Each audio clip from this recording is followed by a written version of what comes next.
Hey guys, I want to talk about the Rybakina Vukov situation.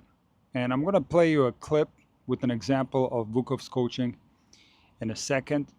But this is a very uncomfortable subject to talk about because abusive coaching doesn't only happen at the elite level, it happens possibly even more at the lower levels because there are less eyes on the lower level players. There's not as many spectators, there's not as many people around.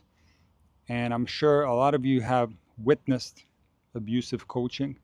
I certainly have witnessed it a lot. And as a coach, there's nothing I hate seeing more than when players are stuck in abusive coaching relationships. Now, to hear an example of Vukov's conversational style when he's talking to Rybakina, check out this clip.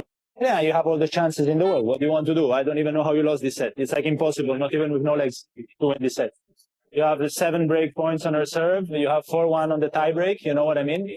And when it's time to put the ball in the court, a bit of character, a bit of attitude. You have to fight. You understand what I mean? I know you're trying. I'm not saying it happens, whatever. But it's always the same story. It's always the same story. You don't feel it. You don't feel the serve. Yes. You don't see the. You know how many aces you have done? Do you have an idea? Listen to me. Listen. Do you have an important moment? Important moment. Pay attention. Pay attention. But so is that something with your serve or is something with you? Elena, a little bit of brain. For you guys that don't know, a while back on the WTA tour, coaches were mic'd and they would go on the court and coach the players.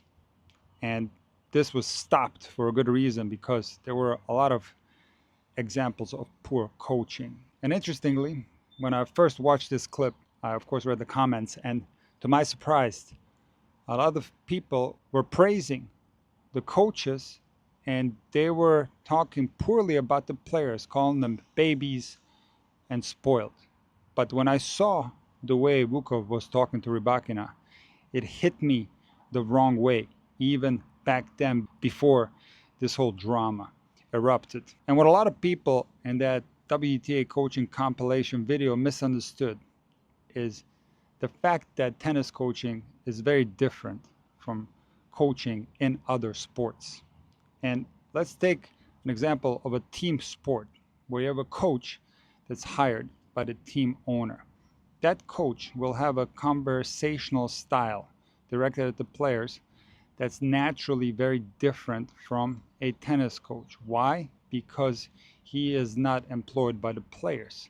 He can, in other words, speak freely to the players to some extent. On the other hand, tennis coaches are employed by the player. The player is their boss. And for that reason, in most cases, the tennis coach will choose his or her words very wisely. Now, there are some outliers. Some coaches will have a personality where they just coach in a specific way. But the most common outliers, when you see coaching that's harsh or in some cases abusive, is when the coaches happen to be family. And I couldn't tell you how many abusive parent coaches I've seen over the years. For all you coaches that are watching this video, I'm sure you've seen it too.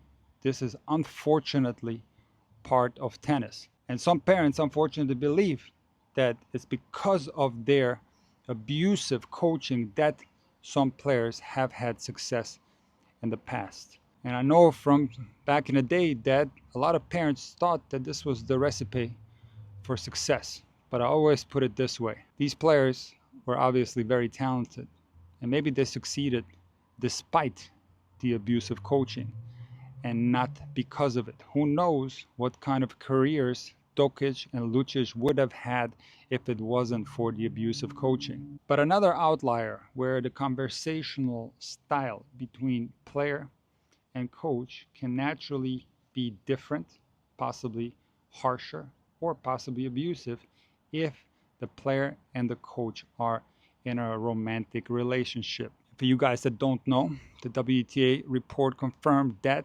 Rybakina and Vukov were indeed in a relationship, and the WTA investigation confirmed that Vukov indeed was abusive. So it is very possible that Rybakina would not have accepted this harsh, abusive style of coaching that you heard. Even in that video clip, Vukov was talking to her like she's 12 years old, completely disrespectful. Not that you should talk to a 12-year-old like that either. So it is very possible that Rybakina was allowing Vukov to talk to her like that because they are in a romantic relationship.